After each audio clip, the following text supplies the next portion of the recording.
Hi, I'm Patrick Poe. And I'm Lola Loren. And together we are IX Film Productions. And we've been making films for the past 8 years. Comedy films, comedy features, comedy shorts, comedy web series, comedy specials even. And we learned a lot making films on little to no money, and we thought we'd share some of those ideas with you. Today we're going to talk about how we lit a few of our first films we did on basically no money using lights that cost just $10 to $20 a piece.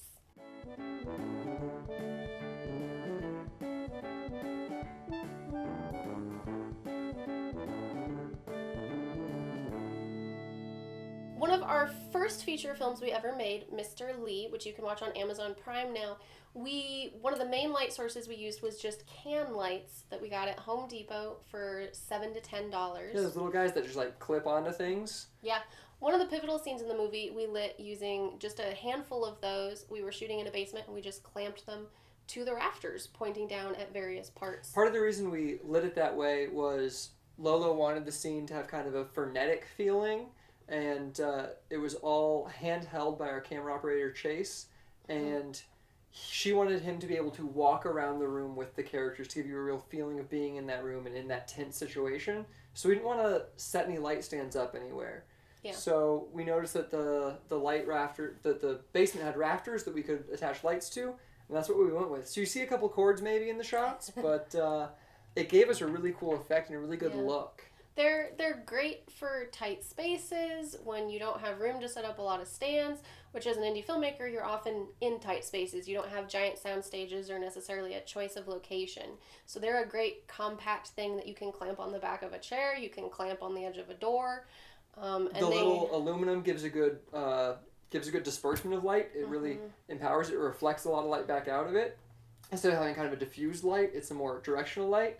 Yeah. The downside to that is it's a very directional light, so you can get some harsh shadows depending on what you're using. Yeah. So that's... The upside of those two is that you can stick whatever bulb you want in there. Yeah. You can stick warm, you cold. can go cool. You can do whatever you want. You can go as bright as you want. As much wattage as the light will handle. Or you might have issues, but... So there's some flexibility there, and just like whatever light bulbs you have around the house is what we did for that movie. Yeah. Was what got stuck in there. We used a lot of them for a lot of the basement scenes throughout the film. We also, for some of the shots in Mr. Lee, used a little camera attached light. So it was a little LED light that you screw on to the end of your lens. Yep, just a little ring light. And it's battery powered, so it was really nice for shots like in the car or anywhere that we couldn't really do a lot of setups. It was really good for run and gun filmmaking. So I definitely suggest getting one of those early on. We actually broke it by, I think, spilling something on it when we were shooting in a location. And I haven't replaced it, so I guess I don't miss it that much, but I did really love it early on. It was excellent. So the first time we upgraded our lighting equipment from the can lights was to just little LED panel lights. Now, we got these specifically because we wanted to have the option to go battery powered when we needed to. Yeah. Because as an indie filmmaker, sometimes you don't have an outlet handy. These things were very affordable. There will be links to all the products we talk about below. We used them a lot for our feature film, William Shakespeare's A Midsummer Night's Dream. They were bought for that. They were bought for that because we knew we were going to be filming in the woods and we weren't going to have access to electricity.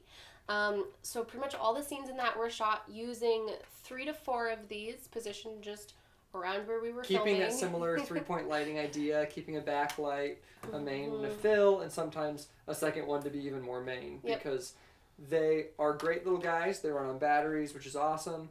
But we bought kind of cheap ones, so they don't give off a lot of light. So a lot of our midsummer scenes were constrained to how much light we could fill a space. Yes, we didn't have the size of our playing space was definitely controlled by how far we could reasonably throw these lights. Yeah. We did discover the one downside of them is that as the batteries died, they don't just die and shut off. The lights gradually go dimmer and dimmer and dimmer as the battery wears down. So unless you're like really paying attention, it's a hard thing to see with just the eye. Yeah. We would notice like, is it darker or is it not? So if you have access to an outlet, we did also purchase, which did not come with it, a wall plug-in. 12-volt adapters, plug them in. That's really helpful. That way they never dim. So that's Or been great for indoors. you can always buy a light meter, which is something we didn't buy because if you're an indie filmmaker, that's expensive. So we bought this instead. Outdoors, we just kind of eyeballed it at the time. Yep. But they are, for the price, phenomenal lights. Yeah. If this is the price bracket you're looking to spend, about $20, they give a lot of light for the price. They've got a dial on the back to turn it up and down. Two little filters. You've got warm and just diffusion. They work okay. Ours are magnetic. There are all sorts of different brands of these on the internet and all sorts of different quality ones. We have some friends that have even nicer ones that can change in temperature. So you can change from a warm or a cool light. Another really great thing Brighter about ones them, exist. Yeah. So as you get more money, you can choose the ones that work for you. Yeah, there's a wide price bracket. I think the LED lights are great. Another great thing about them when we've been in tight spaces is they don't get hot. Yeah. So that has been great for some indoor shooting as well. Yeah, because we continue to use them to this day. We used them for Midsummer Night's Dream. We use them for group. We also use them for our newest feature, Almost Sorta Maybe. Yes. Because sometimes we were filming in locations that were too small for the lights we currently own, which we'll talk about in a future video. But these were great because they don't get warm. You can bounce them. You can do all sorts of little things with them, and they can sit. They'll fit on this bookshelf even, and they're great to just hide somewhere in a room. Yeah. So like pretty much all the scenes that take place in the lead character's bedroom and Almost Sorta Maybe were lit using 3 of these. Yep. Positioned in different spots, just kind of pushing what was the natural light. Yeah. You can screw a light stand into them. They come with a swivel head, at least these did. You can buy batteries that are rechargeable that fit right on into them that are, I think they're Sony batteries or Canon batteries, something like that.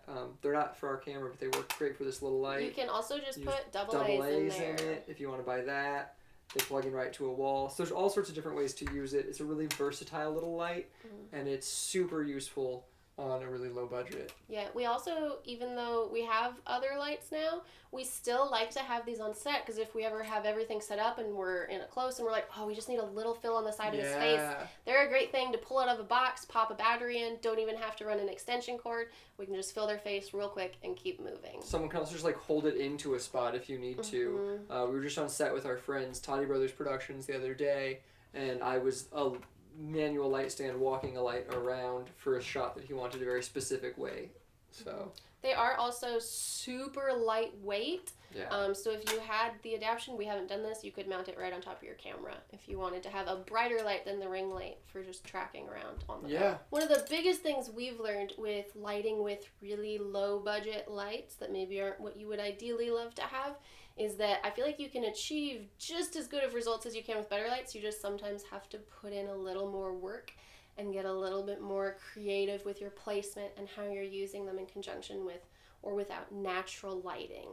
A lot of those bedroom scenes, we put in the extra work because of actors' schedules to create night shoots during the middle of the day.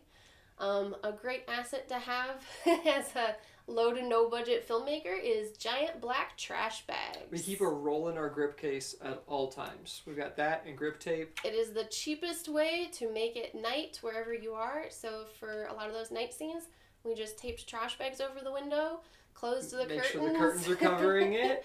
Yeah, and then to create a warm night feeling, we used just these panel lights. And we would position them to just enhance the natural lamp light that was in the room, the light from the hall, and we pretty much always bounce them off the ceiling when we're indoors to create just like that softer, more natural light. Yeah, I also think a thing to remember is bounce light's great, and beyond that, to think about the light sources that are already there. Whenever you're thinking about lighting a room, walk into the room and think, all right, so there's this window over here, maybe there's a street light pushing from that window, or maybe we're in a room where there's a lamp over here and there's the lamp pushing on her face, and that's going to be her main light, is the lamp that's lit, as well as a light enhancing that lamp light, and then another one coming over here for a fill, and then another light behind to separate them from the background. So I think that's a great thing to think of when you walk into a room, is to look at what's already there, look at what lights you already have. Think about what is natural and feels natural, and then try to enhance that to a bright enough level that's going to be good for whatever kind of camera you're using and its sensitivity. Thank you so much for watching our video on how to light your film with pretty much no money. Like I said, we're going to be making another video about what we did after that, where we went, the next step the up next in thing lights that we bought. for us. Exactly, and how we improved our filmmaking even more. We're going to keep making other filmmaking videos, talking about the gear we use and things like that. Please like, subscribe, comment something. If you have a question about what we did, please ask us a question. If you use these lighting techniques, give us a link to your video. We'd love to watch it. Or if you do other lighting that's even cooler, please teach us something. We would love to hear from you guys. Thank you so much for watching, and see you next time. Bye. Bye.